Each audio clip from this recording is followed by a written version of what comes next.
Olá, sejam todos muito bem-vindos a mais uma live Paulus.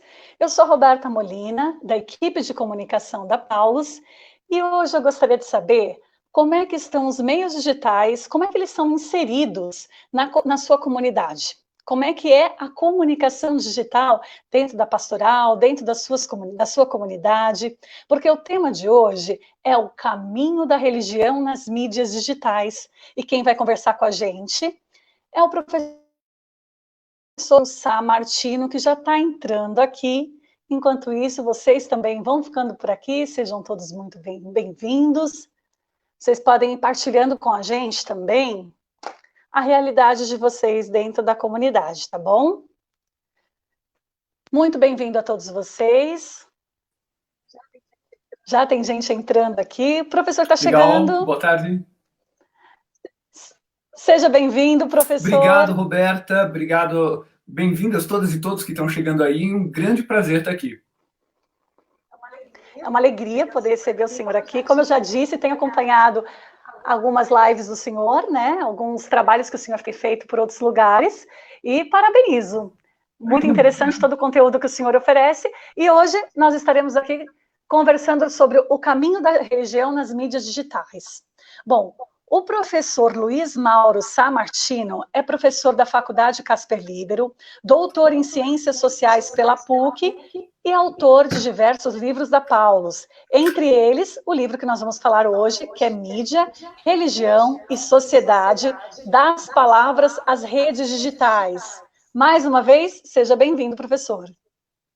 Obrigado, Roberto. Um grande prazer estar aqui, de verdade. Em particular, é sempre um prazer participar de qualquer evento com a Paulus, porque é uma editora a qual eu sou muito, muito grato, porque quase 20 anos atrás, eu não vou dar a data exata, ela me deu uma chance, ela apostou em mim quando eu era muito jovem, era um moleque de 23 anos, e ela apostou, e com isso me deu uma alavancada de carreira e de vida e um desafio que pelo qual até hoje eu sou muito grato. Então, uma gratidão que se estende a cada pessoa da editora, enfim, do Grupo Paulus, e por isso é um prazer redobrado estar aqui hoje. Além da alegria de estar aqui, essa gratidão aí que já se estende por 20 anos de diálogo, de conversas, de projetos conjuntos. E nos bastidores nós descobrimos, inclusive, que provavelmente esse primeiro livro que o senhor escreveu pela Paulus foi o livro que a faculdade onde eu estudei adotou, e o senhor foi meu professor, né? É verdade, é verdade. Foi Agora, uau, estou puxando pela memória, na verdade foi uma oportunidade dupla, porque eu lancei 2 livros no mesmo momento, então provavelmente um deles acabou até gentilmente sendo adotado pela faculdade naquele momento, e aí começa a história. A partir daí aí todo começa o resto é história. Isso, e para mim foi bem representativo, tanto que eu não esqueço, né? Foi dentro da faculdade de jornalismo.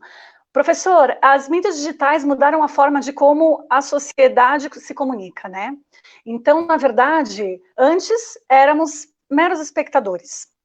E agora existe a interação. Hoje, não existe só o espectador que fica esperando, ele conversa, ele interage, tudo mudou. E nesse contexto, nós tivemos uma modificação de comportamento das pessoas, inclusive das instituições religiosas, é sobre isso que a gente vai falar hoje, né?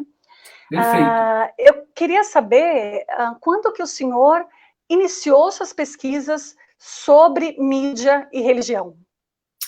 Olha só, essa agora vai de novo lá para a memória. Eu comecei ainda quando eu estava na graduação, tempos antes de você mesmo entrar, né?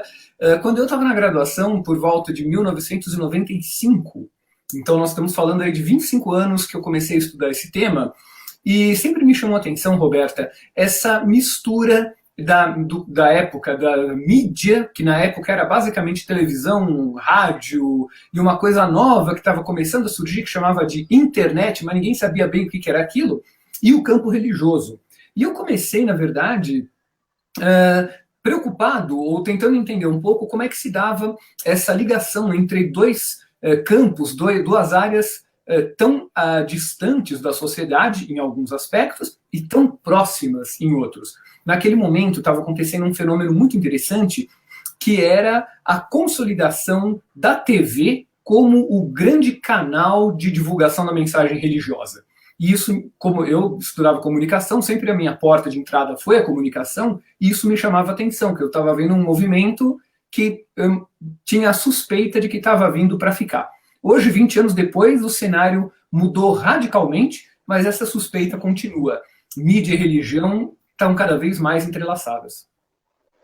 E o que de fato a gente analisa quando se fala em mídia e religião? Olha, atualmente a gente está falando em mudanças nas vivências religiosas. Por quê? 25 anos atrás, quando eu comecei a estudar isso, quando a gente falava de mídia e religião, a gente falava de coisas separadas. Mídia de um lado, religião do outro, e às vezes elas se juntavam. Então, às vezes, uma determinada igreja, uma denominação religiosa, ela comprava um canal de TV, ou comprava espaço num canal de TV, ou uma rádio, principalmente no âmbito da rádio. Sim. Então, isso mudava, mas ainda no plano mais da instituição, da igreja, da denominação.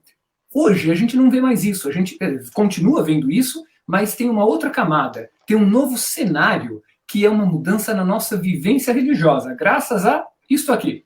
Mídias digitais, celulares e outros aparelhos que agora fazem um cenário diferente. Antes a gente podia falar mídia de um lado, religião do outro. Agora, a mídia está no nosso bolso e, portanto, as práticas religiosas também se modificaram porque a mídia está entrelaçada com o nosso cotidiano. Agora mesmo, a gente está fazendo uma coisa que seria impensável 25 anos atrás. Estamos falando ao vivo, cada um da sua casa, ou do seu local de trabalho, não sei onde você está, mas enfim, cada um da sua casa. O pessoal que está assistindo aí, deve ter gente assistindo no celular, outros assistindo no tablet, outros no computador, deve ter gente que está assistindo a gente aqui e conversando, deve ter gente falando para outras pessoas, está começando uma live da Paulus, deve ter gente paquerando. Aí, por assim por diante, deve ter gente trabalhando, e assim por diante. Ai, acho que deu uma travadinha, eu não consigo... Agora, o senhor está me ouvindo? Perfeitamente. Eu não ouço. Deu uma travadinha e eu acabei não ouvindo. Eu acho que agora, eu acho agora que sim, eu caí estou te por ouvindo. um instante. Não, estou ouvindo o senhor agora. Ah, beleza. Professor, quero dar as boas-vindas para quem está por aqui. Então, já tem bastante gente chegando, tá? Rita, seja bem-vinda. Ana Lima, a Nilda. Olá, Roberta. Olá, Nilda. A Marília Figueiredo está dizendo boa tarde. Giovana Maria também. Maria do Carmo. Tem muita gente já por aqui, gente. Se vocês quiserem compartilhando com a gente a experiência de vocês, tá? Fiquem à vontade. Enquanto isso, eu gostaria de pedir para o professor explicar para a gente, historicamente, como que a religião foi inserindo as mídias em seu contexto de evangelização.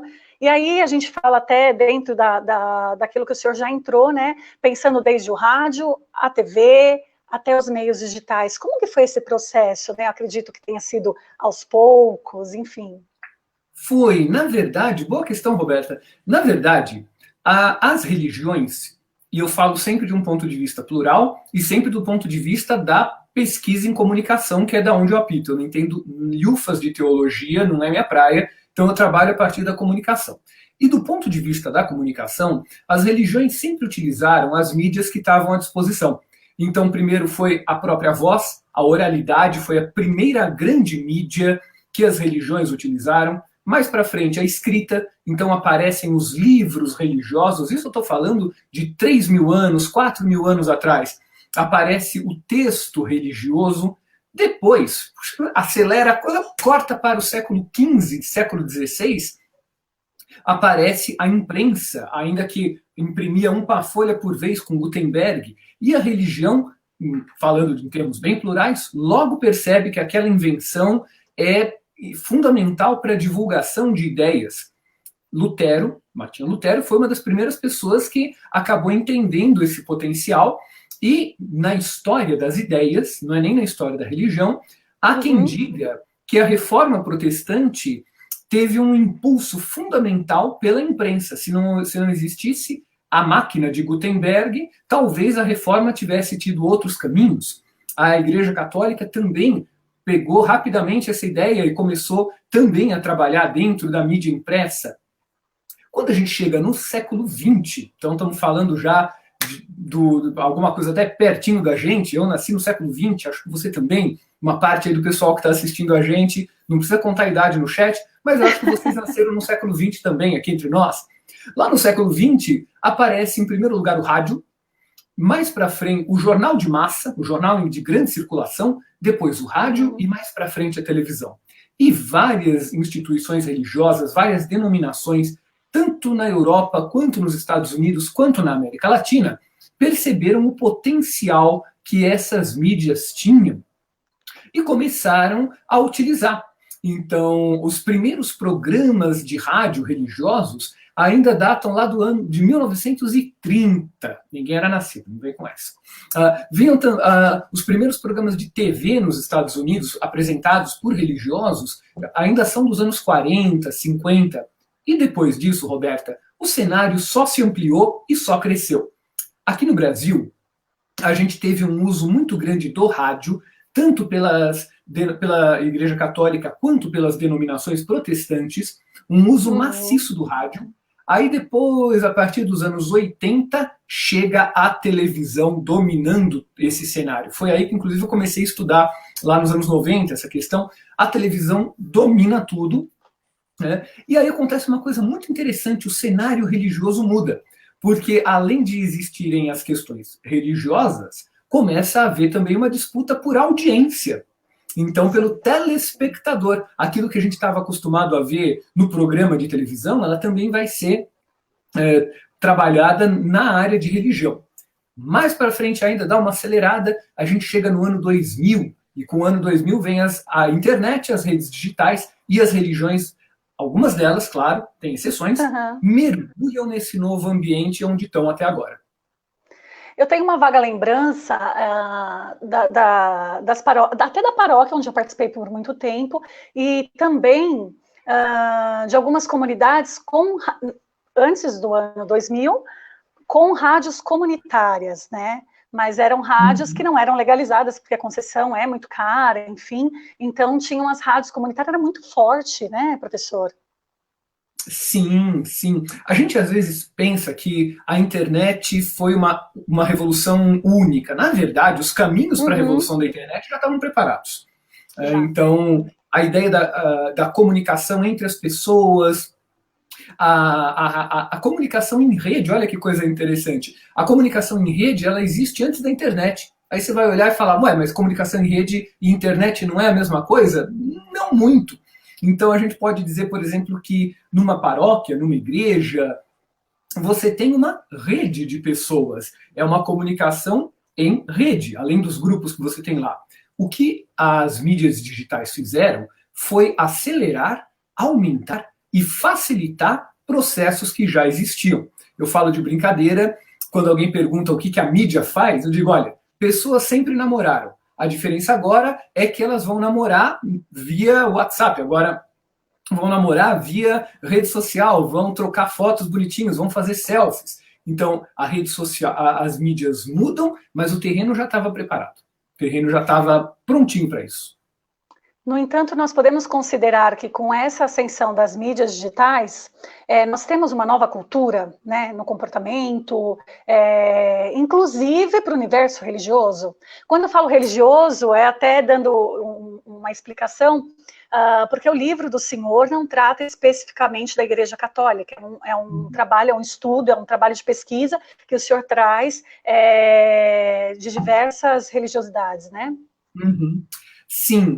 Olha, Roberta, mudou radicalmente a nossa vivência, a relação das pessoas com o religioso, com o sagrado, com o religioso. Isso vai de diversas maneiras. Acontece desde a parte prática, então agora o grupo de WhatsApp da igreja mobiliza as pessoas para ações, para movimentos, para atividades, para obra de alguma coisa, para determinado... Então, você tem essa comunicação, você tem novas plataformas para religiosidades, então você tem, por exemplo, você posta o vídeo, aquele vídeo vai acessar a tua comunidade? Vai, mas de repente ele viraliza, e ele atinge outras comunidades, ele é divulgado. Da mesma maneira, até a vivência religiosa mudou. Por quê? Você tem um monte de aplicativos religiosos. Então, é aplicativo de oração, aplicativos de localização de templos, de igrejas, e com tudo isso, o modo de ser religioso mudou. É o que a gente chama, a palavra grande e feia, mas a gente chama de mediatização da religião, que é essa transformação nos nossos modos de viver. Para dar um exemplo, eu não sei a validade teológica do que eu vou falar, eu não sou da teologia, tá? Mas uns anos atrás, um colega me chamou a atenção para um aplicativo católico, ou se dizia católico, não sei, que era a confissão online. E eu fiquei, uau, não entendo teologia, mas não precisa de uma pessoa, tipo um padre. Tá? E ele falou, não, olha, o aplicativo você preenchia, e ele me mostrou, eu fiquei bobo com o negócio, você preenchia, tipo, era um exame de consciência online, e você ia colocando o que você fez e a intensidade do que você fez. Eu fiquei apavorado. Falei, gente, eu não posso preencher isso aí, não. E você colocava a intensidade, no final... Tem que ter um sistema de segurança muito forte dentro da sua internet, né? Para não vazar. Nossa, senão, imagina a quantidade de treta que não surgia com um negócio desse. Mas aí, o mais doido é que no final você apertava o enviar e aparecia o resultado. A penitência. Por isso que eu falei que eu não sei. A penitência, o que você tem que fazer. Eu, a princípio, pensei que era uma brincadeira. Eu imaginei que no final ele fosse rir e falar, então, essa é uma brincadeira que alguém fez. Mas ele falou, não, isso aqui é sério, tal. Eu não lembro o nome do aplicativo. E a primeira discussão que apareceu foi essa. Vale? Qual que é a validade? Mas independente dessa questão, o fato de existir um aplicativo desses significa que alguém se preocupou com essa ideia. Sim. Vou para outro ponto, um outro exemplo. 10 anos atrás, olha só quanto tempo, eu estava com uns amigos no show do Paul McCartney no Morumbi, essa eu nunca vou esquecer, e um amigo meu da religião judaica, por acaso o show, acho que era era no sábado, alguma coisa, mas era no horário da reza do Shabbat. Aí ele pediu licença pra gente, então ele estava em grupo e tal, lembra quando a gente podia andar em grupo? Então, antes da pandemia, lembra? A gente estava em grupo, ele pediu licença e ele falou, olha, tá no horário da reza, vocês me dão licença? Eu falei, pois não, tal. E um dia me chamou a atenção que ele falou que, numa conversa, ele me falou que tinha que encontrar 10 outros praticantes da religião judaica para poder fazer a reza. E eu perguntei, escuta, desculpa, como é que você é? Aqui a gente está no estádio lotado, tem um show do Paul McCartney ali, vai começar daqui a pouco, como que você vai encontrar outros 9 judeus para rezar? Aí ele falou, não tem problema não. Puxou o celular do bolso e falou, tem um aplicativo aqui que localiza as pessoas, faz o download da oração da semana e nós nos conectamos e fazemos a oração. E aí eu falei, gente, olha só, essa eu não conhecia. Então, de repente, no meio do estádio do Morumbi lotado, não sei quantas mil pessoas, ele se afastou um pouco, colocou o fone de ouvido, fez o download lá, voltou em alguns minutos e falou, pronto, tudo certo. Falei, tinham 10 pessoas? Ele falou, o aplicativo encontrou várias, localizou várias que usam o aplicativo, fizemos a oração, tá tudo certo. Falei, então tá bom. E aí me chamou de novo a atenção essa ideia da vivência religiosa. Então a mediatização, essa palavra grande e feia, essa mediatização da religião, nós podemos entender como esse tipo de mudança. Sabe qual que é o segredo? Quanto menos a gente percebe essa mudança, mais forte ela é no nosso cotidiano. O senhor pode ter dado até uma ideia agora em relação à confissão em tempos de distanciamento social, hein? Olha, foi interessante, viu? Foi uma experiência bem interessante. Bom, para quem está entrando aqui agora, Maria do Carmo Fagundes está dizendo, confissão online, será? Rafael Rocha está por aqui também, a Matilde Rosa, Lúcio Pereira, sejam todos muito bem-vindos. Nós estamos aqui conversando sobre o caminho da religião nas mídias digitais com o professor Luiz Mauro Sá Martino. Ele que é autor de diversas obras da Paulus, entre elas o livro Mídia, Religião e Sociedade, das palavras às redes digitais. Professor, e qual que é a importância e o efeito da propagação dessas mensagens religiosas nos meios digitais? Então, aí a coisa fica um pouquinho mais complicada. Você tem, como tudo que é humano, vários lados, várias utilizações. E para começar, concentrando na parte mais bacana, mais bonita, você tem a possibilidade de conhecer novas religiosidades, novas vivências, de se relacionar, encontrar pessoas que compartilham das tuas ideias, dos teus ideais. E isso acabou levando a uma expansão sem precedentes, como nunca houve, da mensagem religiosa. Por quê? Porque agora ela chega não só mais pela tela da TV, ela não chega mais só pelo som do rádio, ela chega pela tela da mídia digital. Ela chega no seu grupo de WhatsApp, mesmo que não é o grupo não seja o grupo religioso, mas chega uma mensagem. E aí a gente aprende algumas coisas muito interessantes sobre a noção de religiosidade. Até sobre algumas questões sociais da religião no Brasil. Então, por exemplo, no mesmo grupo de WhatsApp, não um grupo religioso, tá? No grupo de amigos, da família, você nota uma coisa muito interessante, como que há, de um lado, uma pluralidade muito grande. Então, chega a mensagem assinada, não sei se é verdade, chega a mensagem lá, uma frase assinada por Papa Francisco. Dali a pouco chega uma outra frase assinada Martinho Lutero. Veja, nunca fui atrás da autenticidade, tá? Mas, enfim. Aí, dali a pouco, chega uma Chico Xavier. E aí você vai montando o panorama, o quebra-cabeça do cenário religioso brasileiro, notando, inclusive, as ausências. Eu mencionei 3 denominações. A gente sabe que a pluralidade vai muito além disso. E essas ausências também fazem a gente se perguntar por que dessas ausências. Tá? Então, de um lado, você pode ter esse contato com uma pluralidade. Do outro, você tem também a possibilidade de divulgar mensagens, ideias e práticas e eventos para o teu grupo. Então, chegar até as pessoas e compartilhar ideias ficou infinitamente mais fácil. O lado que a gente pode questionar, porque é um lado bem problemático, é que, às vezes, a gente vê também, em alguns casos, grupos mais fechados que vão se fechar ao diálogo com o outro, vão se fechar em algumas ideias e acabam, nesse fechamento, perdendo a possibilidade da conversa, do diálogo, do entendimento com o outro. E, às vezes, até perdendo a chance de chegar até esse outro e conhecer esse outro. Aí que a gente vai para a divulgação de notícia falsa, a difamação e assim por diante, que é o outro lado, parte do humano, sem julgamentos, parte do humano. Mas é o outro lado que também é resultado dessa facilidade da divulgação. Então, se de um lado eu posso divulgar coisas legais para quem pensa como eu, e conhecer quem não pensa como eu, às vezes também existe uma barreira do outro lado, que é falar, eu não conheço quem não pensa como eu, e eu não quero conhecer. E aí o diálogo acaba, e aí as coisas ficam bem mais difíceis. A questão da confissão online está gerando aqui alguns posicionamentos. A Ariane está dizendo, não vejo validade numa confissão online.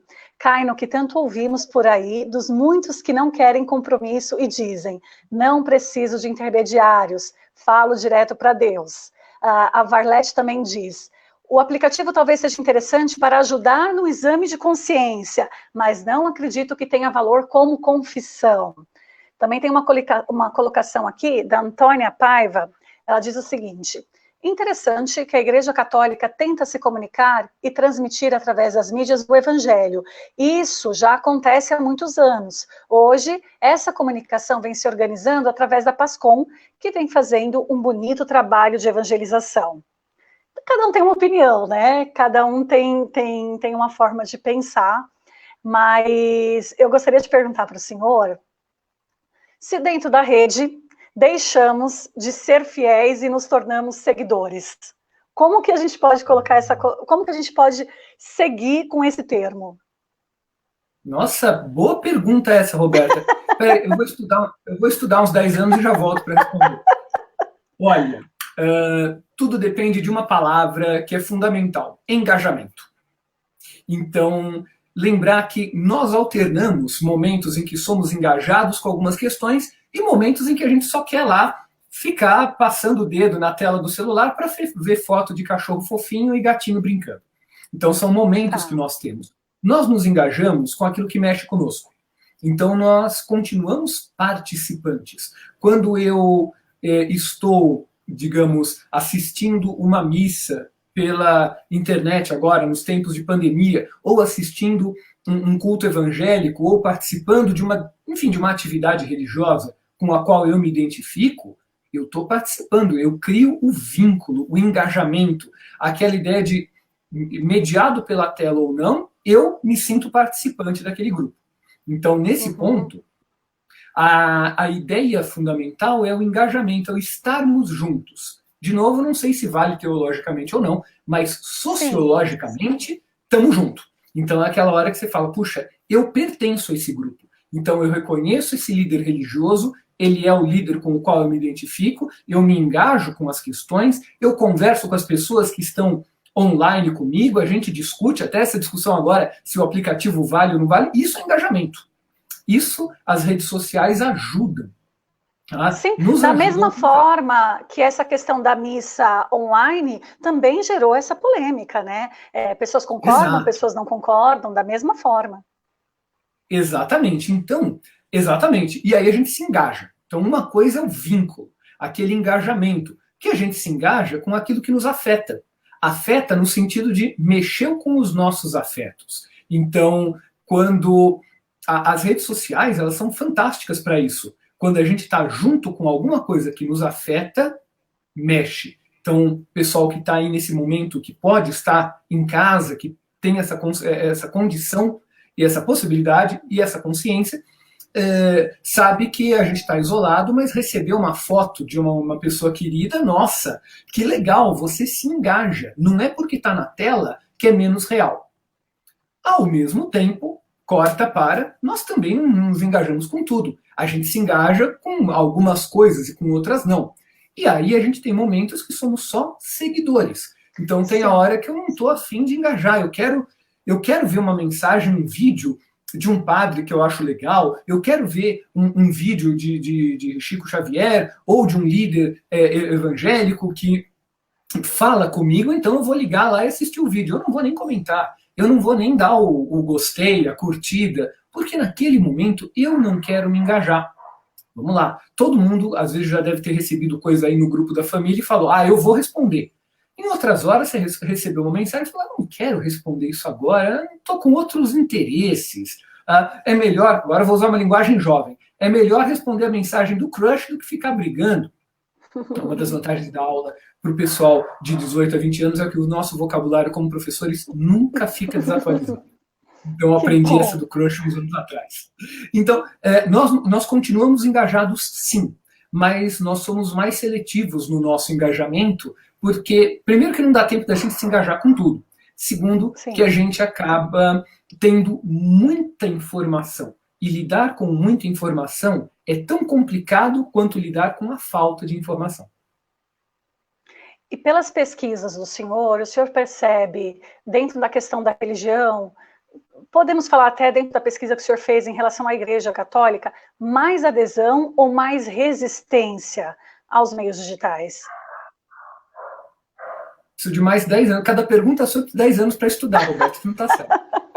Olha, na verdade, você tem várias relações de religião com a mídia.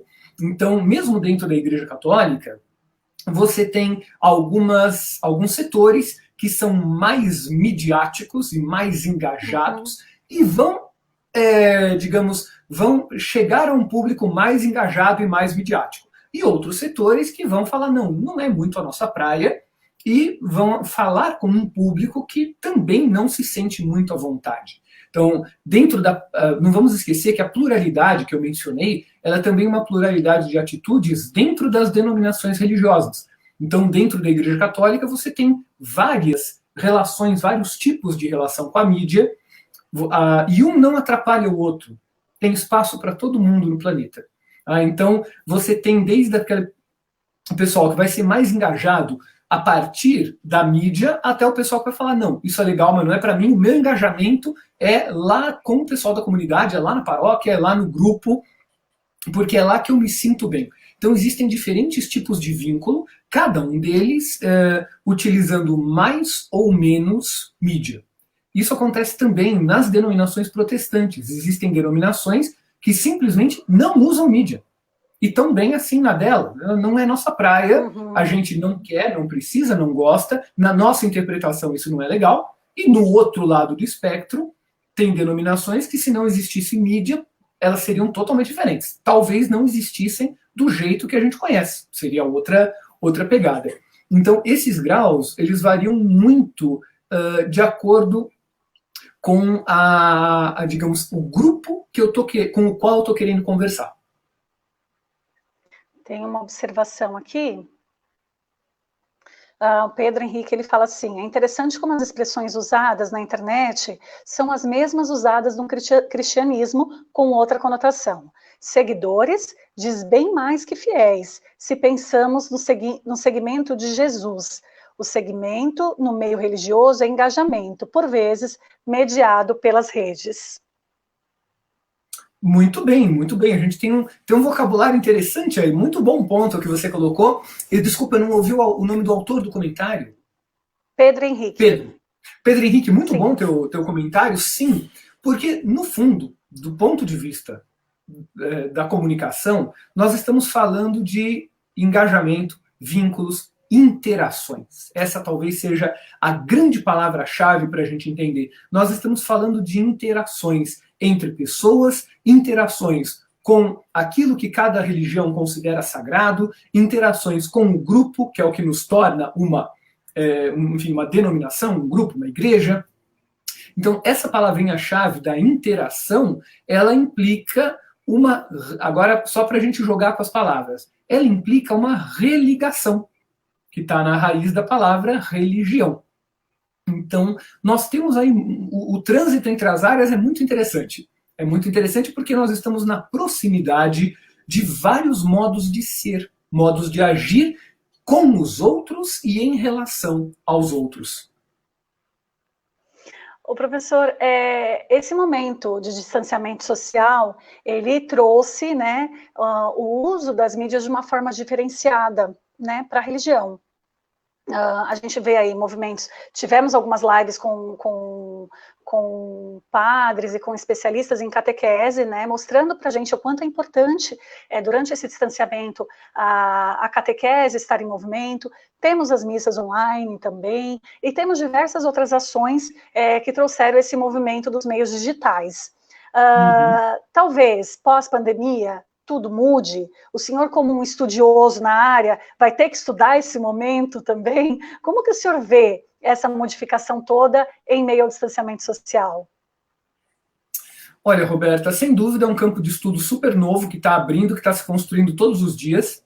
Então, eu como pesquisador, eu acho que todas as pesquisadoras e pesquisadores de comunicação, a gente está super atento nisso e se perguntando todo dia o que é que está acontecendo. Porque a gente está num panorama muito diferente. Em 4 meses, muita coisa mudou. Então, eu tenho um filhote de 8 anos, o Lucas, ele não está aqui porque ele está tendo aula online. Então, é aula, as professoras e professores dele estão fazendo um trabalho maravilhoso, tá? Mas é a aula online. É igual, mas não é igual. Parece, mas não é exatamente a mesma coisa.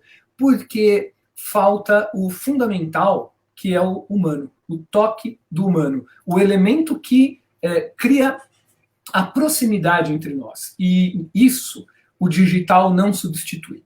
Então, o tempo de isolamento social de agora, ele nos mostrou muitas possibilidades, mas ele nos mostra também que a gente não precisa dessas possibilidades.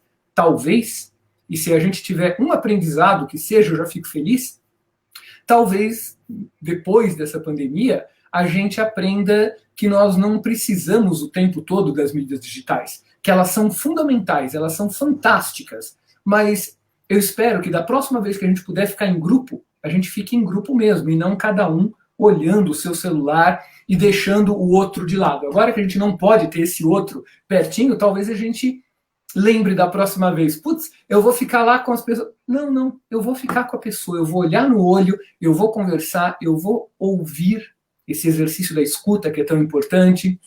Tá? E eu faço a mesma coisa, não estou falando assim do alto, não, eu faço exatamente a mesma coisa. É um aprendizado que eu vou ter que fazer também. Da próxima vez que eu sair para comer pizza com alguém, lembrar de olhar nos olhos da pessoa, olhar para os olhos das pessoas, em vez de ficar lá checando a mensagem. Talvez a gente aprenda que isso aqui é fascinante, mas pode esperar. Nós somos seres presenciais, né? Acima de tudo.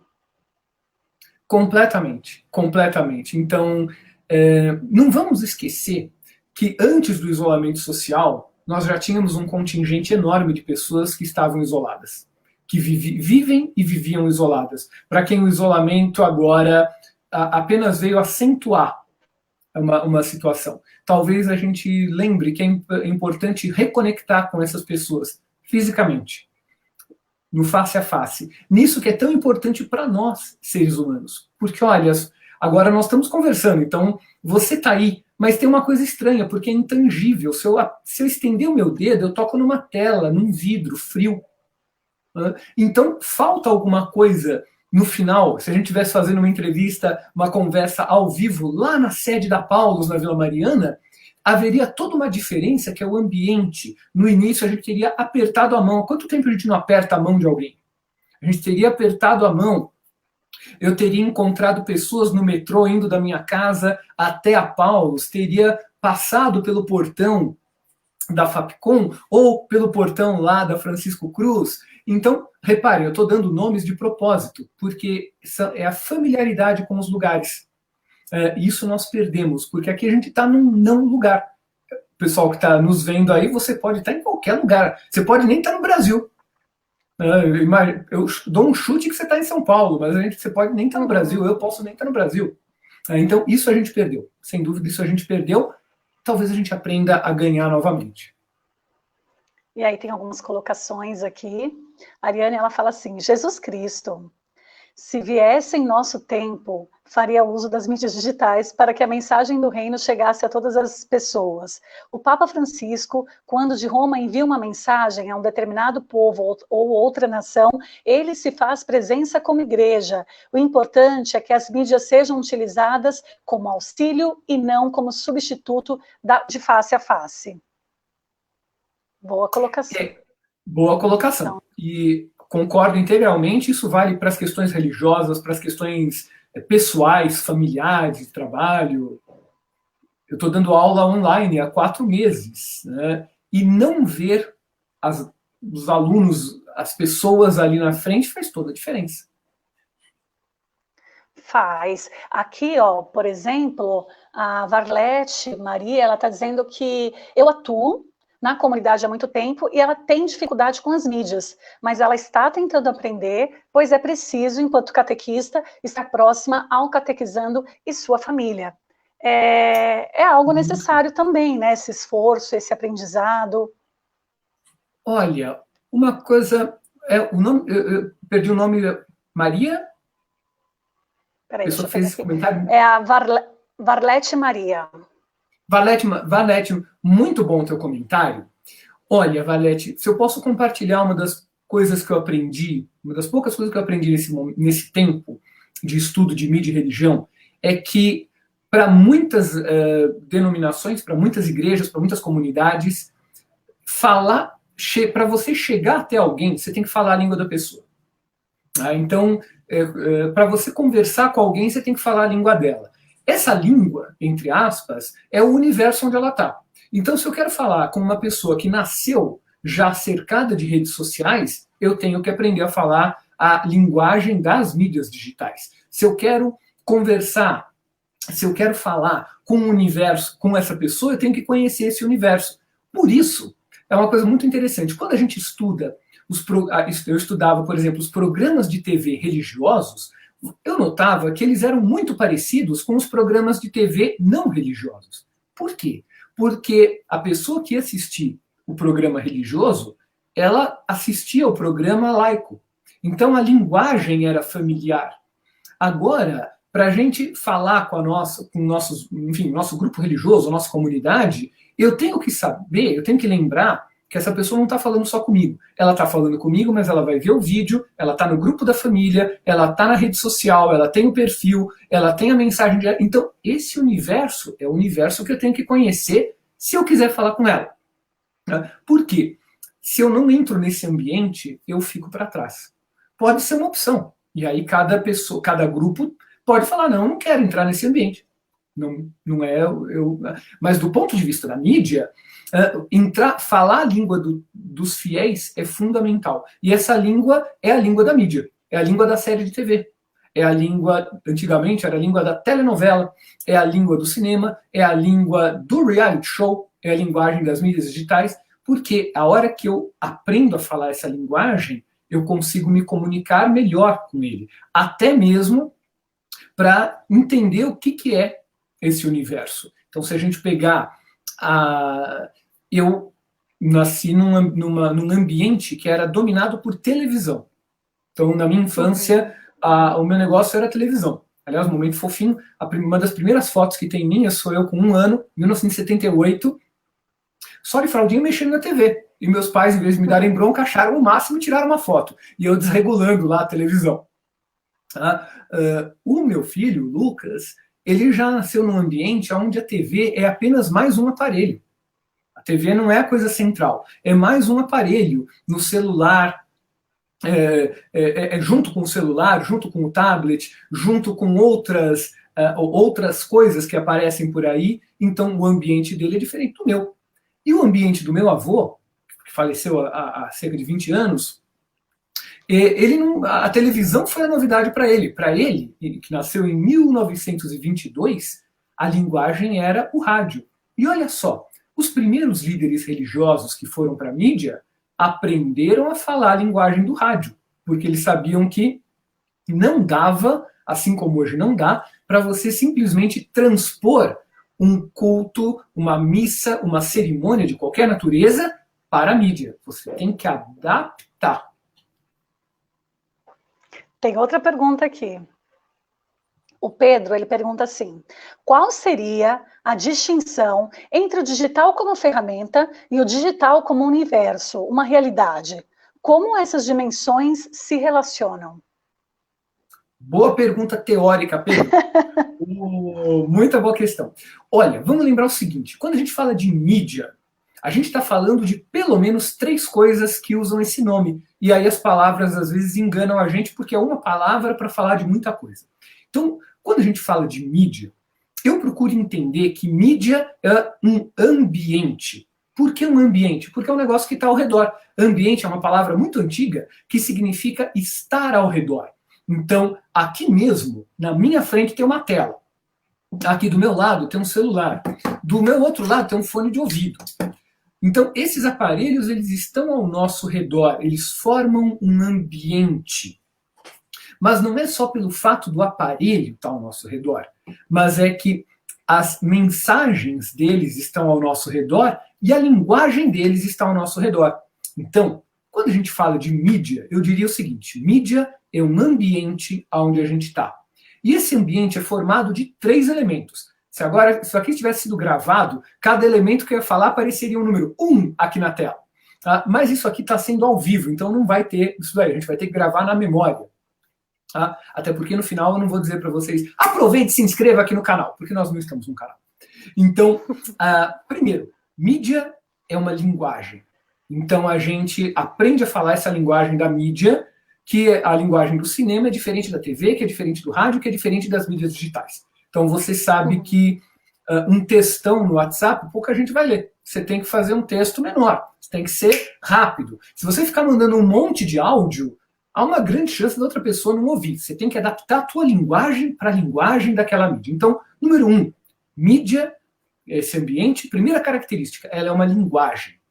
Segundo ponto, ela é tecnologia. Então tem um outro ponto aí. Essa mídia também é o aparelho. E a gente sabe que o aparelho não está à disposição de todo mundo. Ao contrário, nós ainda temos várias barreiras, várias formas de exclusão. Esse acesso está longe de ser universal. E, ao mesmo tempo, terceiro ponto, mídias são instituições. Então você tem empresas, organizações, grupos que também vão se ligar e vão se tornar mídia. Então, Pedro, quando a gente fala de mídia, nós estamos falando da mídia como ambiente, mas dividida em várias partes. Essa linguagem que a gente conhece, então, provavelmente, você já deve ter escrito um PQ interrogação. Eu já fiz isso. Outro dia me surpreendeu o meu pai, que está com quase 80 anos, mandou um KD. KD interrogação. Falei, uau! É isso aí. Ele que raramente usava gíria, né, agora usando na internet. Eu falei, ok, arrasando. Então você tem aí uma linguagem para divulgar isso, mas ao mesmo tempo você tem a questão da mídia, do aparelho. E ao mesmo tempo, são 3 elementos, ao mesmo tempo a questão da instituição. Então, algumas, no caso da instituição religiosa, algumas delas vão, olha, agora fazer o caminho. A instituição vai comprar a tecnologia, vai se apropriar da tecnologia para usar uma linguagem e entrar nesse ambiente, e surfar dentro desse ambiente. Outras comunidades, igrejas, paróquias, denominações vão falar, não temos, somos uma instituição, mas a gente não tem dinheiro para comprar um equipamento e entrar nesse ambiente surfando. Então eu vou usar via celular, via outra mídia, outra ferramenta, eu vou falar de outra maneira, usar uma outra linguagem. Então, por exemplo, fazer lives, por exemplo, mandar mensagens no grupo Sim. do pessoal, por exemplo, fazer uma transmissão menos técnica de uma determinada cerimônia, a gente vai se adaptando a esse ambiente. E nos últimos 4 meses a gente aprendeu de uma maneira muito rápida a se adaptar a esse ambiente. E tem mais gente aqui com observações e questões, então vamos dar voz, né, para todos vocês que estão aqui conosco. O Sebastião, ele fala o seguinte: a igreja sempre deu aos leigos das pastorais as respectivas linhas de atuações. Assim como a Varlete Maria, muitos de nós estamos travados sem muita aptidão, deve ser sem muita aptidão, né? Como a igreja poderia atuar nesse problema? Olha, essa eu não tenho resposta, porque eu seria a última pessoa a dizer como a igreja pode atuar. Eu mal consigo falar para meu filho como ele deve atuar. Né? Então, a minha responsabilidade termina aí junto com a minha esposa, com a Ana. Mas o que eu poderia dizer é o seguinte: falar a língua das pessoas, falar o idioma delas, é fundamental para a gente se comunicar com elas. Então, sob pena de ficar para trás, a gente não pode ter medo da mídia. Isso vale para a religião, vale para a política, vale para o esporte. É o ambiente com o qual a gente trabalha. Então, é importante a gente ingressar nesse ambiente, tentar entender, sem medo, sabendo que a mídia em si, ela pode ser usada para o bem, para o mal, muito pelo contrário, mas ela é uma ferramenta que está à disposição. E conhecer essa ferramenta, conhecer essa linguagem, essa ferramenta e essa instituição, ou essas instituições, é que vão nos dar o norte para a gente falar com quem a gente quer conversar. Para dar um exemplo, a política aprendeu rapidinho a usar a televisão, o rádio, as mídias digitais, porque a política sabe que sem isso ela não vai chegar no eleitor. Então, é uma questão de sobrevivência. Ou eu falo a língua do meu eleitor, ou esse eleitor não vai me ouvir. Nós podemos transpor, e eu costumo fazer muito esse jogo, porque a política está muito ligada a essa área, né? Falar, as instituições religiosas, se elas querem se fazer ouvir, seja lá no macro. Então, o Papa Francisco tuitando coisas. Seja no micro, você falando para o teu grupo da tua paróquia, a gente tem que lembrar que do macro ao micro, nós todos estamos no mesmo ambiente, tentando falar a mesma língua. E por isso é importante eu conhecer as mídias digitais, me aventurar lá por todas as mídias, pelas redes, ir atrás daquilo que tem de legal, porque é aí que eu vou entender, puxa, então essa linguagem é uma linguagem que outras pessoas estão falando, eu também vou aprender esse idioma para conseguir falar com as pessoas com quem eu quero me comunicar. Então é complicado, porque envolve custo, envolve tempo, envolve uma coisa que é muito triste, que é uma exclusão digital, às vezes até uma falta de paciência e de interesse de alguma pessoa vir e nos ajudar a falar, é assim que se usa, eu vou te dar uma força. Mas um dos caminhos, não é o único possível, e eu também não diria que é o universal, que é o melhor, não. Um dos caminhos é esse. Aprender a falar a língua das pessoas com quem você quer se comunicar. Esse é o caminho para chegando no ambiente delas, em primeiro lugar, entender melhor o outro, condição fundamental para o diálogo. Tá? E além de entender o outro, conseguir falar também com esse outro. Imagina, Sebastião, se ele não soubesse responder, hein? Ótima resposta, professor. Eu acho que foi muito esclarecedora. O senhor tocou num ponto que eu queria até já ter colocado uma pergunta sobre isso. Pelas pesquisas do senhor, existem algumas observações que a gente deve tomar cuidado em relação à presença da religião nas mídias? Alguns elementos que devem ser analisados, que a gente tem que... Quais são esses cuidados que a gente deve tomar? Talvez sejam os mesmos de antes, enfim, que só migrou para a mídia, como fake news, entre outros. Olha, Roberta, isso depende muito, depende muito da posição de cada pessoa e de cada denominação. As mídias abrem espaço para o diálogo. Eu acredito muito no diálogo. Eu acredito que o outro, ele é tão interessante quanto eu, e que, portanto, conhecer o outro é conhecer um pouco mais de mim mesmo. Nós estamos com uma oportunidade incrível nas mãos de conhecer o outro e reconhecer que a diferença não significa algo de ruim. A diferença é talvez um aprendizado para eu conhecer mais sobre eu mesmo, sobre mim mesmo, sobre quem eu sou. Conhecer a diferença e respeitar os valores da diferença é uma das grandes chances de eu ficar mais firme até nos meus valores e lembrar quem que eu sou. Eu acho que nós temos hoje esta oportunidade. E quando eu falo de diferença, é a grande dificuldade que a gente tem de encontrar esse outro e de conviver com esse outro. Tá? Um outro que é o outro religioso, é o outro político, é o outro dentro de casa, é esse outro que nos desafia porque ele nos coloca diante de nós mesmos. Então, eu diria que no âmbito da religião, nós temos uma oportunidade de ouro para conhecer as outras, sem medo, sem problemas, com o respeito, a curiosidade e a dignidade do outro junto a mim. E encontrar, quem sabe, pontos em comum. Tá? Assim como a gente vai encontrar pontos em comum em outros aspectos, não no sentido de mudar, transformar isso ou aquilo, pode acontecer, mas não é o caso. Mas para você lembrar que a existência desse outro dignifica a tua, valoriza a tua também. Então, encontrar aquilo que há de mais difícil, que é o sentir com o outro. Lembrar que aquele outro, ele tem alguma coisa em comum com você, que seja pelo menos a humanidade. Então, isso nós vemos hoje polarização, nós vemos o trânsito de fake news para acabar com a vida do outro, com a personalidade do outro.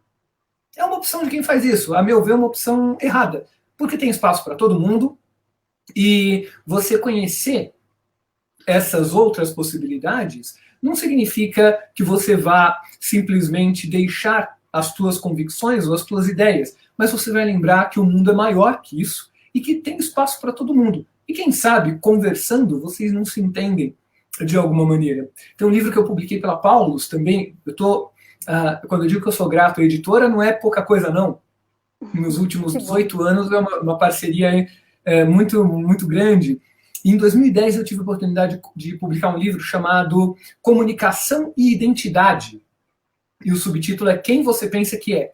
É o resultado de uma época, um período de estudos que eu tive na Inglaterra. Morei um ano numa cidadezinha linda chamada Norwich, que é o mais próximo do paraíso que eu já encontrei na Terra, fora uma ou duas docerias, mas isso é outra história.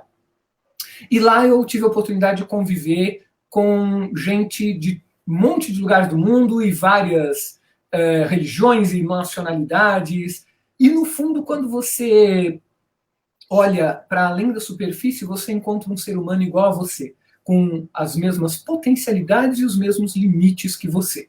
Então, dessa experiência que eu pensei, puxa, existe um potencial nas mídias que é de conhecer esse outro, e conhecer significa o contato. Né? Há uma filósofa que eu gosto muito, chamada Edith Stein, que por acaso é santa na Igreja Católica, inclusive. Né? Eu a conheci como filósofa, né? Temos um livro sobre ela, inclusive. Sim, aliás, que são publicados pela Paulus, que está publicando a obra completa dela. Sim, Aliás, por sim. favor, os próximos volumes. Estou aguardando aqui como leitor dela. Infelizmente, a obra dela em português ainda tem pouca coisa, mas a Paulus já começou bem. Por favor, os próximos. Estou demais. E ela tem um livro muito bonito chamado Sobre o Conceito de Empatia. Palavra que está muito gasta hoje em dia, mas ela retoma na sua acepção filosófica original.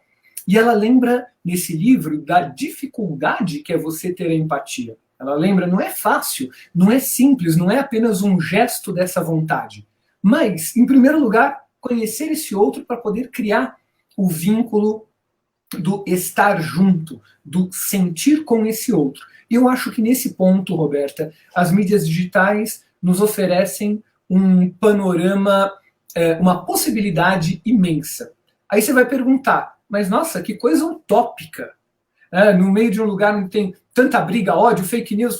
Então, mas isso a gente já sabe que tem. Isso não é notícia. As coisas que já existem, a gente já sabe que estão lá.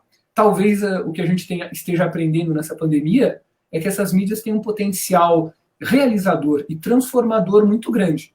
É uma questão de escolha como que cada uma e cada um de nós vai usar isso daí. Vai divulgar uma notícia que não conhece direito a precedência, fica na dúvida, mas mesmo assim vai divulgar, porque ou falar, não, desta vez eu vou pensar 2 vezes, talvez eu não precise divulgar isso aqui, porque não vai acrescentar absolutamente nada, não vai melhorar a vida de ninguém, só vai me dar uma satisfação breve de dizer, viu só, eu tenho razão. E de repente talvez a dúvida seja mais interessante do que a razão.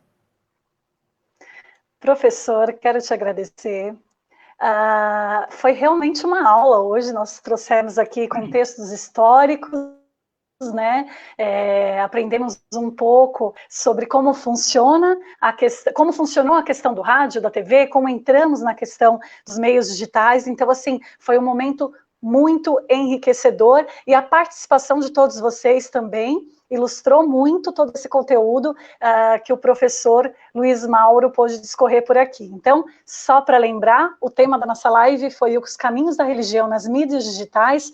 Conversamos com o professor Luiz Mauro Sammartino, que é professor da Faculdade Casper Libero, doutor em Ciências Sociais pela PUC, autor de diversas obras da Paulus, e falamos especificamente aqui sobre mídia, religião e sociedade, das palavras às redes digitais. Mais uma vez, muito obrigada, professor. Eu que agradeço, Roberta, agradeço o teu convite, agradeço a Cliane que fez o contato, a intermediação. Sim. Ela está aqui com a gente também nos bastidores.